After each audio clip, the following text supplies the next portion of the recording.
closely at many Egyptian paintings, you'll see some seriously weird things going on. And once your curiosity is aroused and you start asking questions about what you're seeing, you're hooked. Nevermoon holds his throwing stick aloft, ready to hurl it at the head of an unfortunate bird with extreme force in order to stun or kill it, thereby symbolically subjugating menacingly uncontrolled natural forces.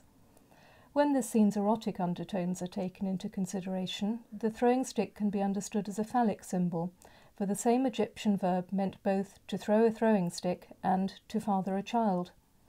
When deciphered, the vertical column of hieroglyphs beneath his throwing arm proclaims that Nevermoon is enjoying himself and seeing goodness in the place of eternity, likewise an ambiguous statement.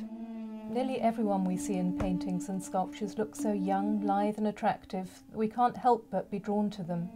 Most of the ancient art and artefacts that have come to light were discovered in temples and tombs, so the key to understanding it is to remember that the main purpose of Egyptian art was not to be decorative or thought-provoking, as art tends to be today, but to ensure that the people who commissioned it were resurrected after their deaths, and that they then lived happily among the gods. So the book mirrors the nature of the art in being divided into 3 sections that examine, firstly, how Egyptian artists and sculptors portrayed their gods and sacred concepts. Secondly, how they perceived the world around them and the society in which they lived, all of which formed the basis of their vision of the next world. And thirdly, what they hoped would happen to them after their deaths. The adornment on the back of the cedarwood chair that was discovered in the antechamber of Pharaoh Tutankhamun's tomb was clearly created to the highest of standards. This costly artefact, which was fashioned from highly prized, insect-repelling timber imported from Lebanon, was therefore literally fit for a king. The central figure depicted on the chairback is He, one of the 8 primordial divinities of the Ogdoad of Hermopolis.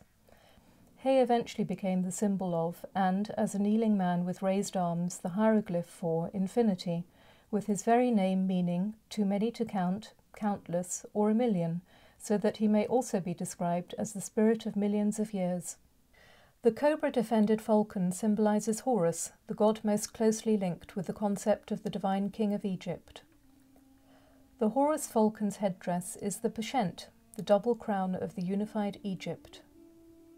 The hawk's presence atop a vertical column of hieroglyphs signals that they spell out Tutankhamun's Horus name, the pharaoh's first official name.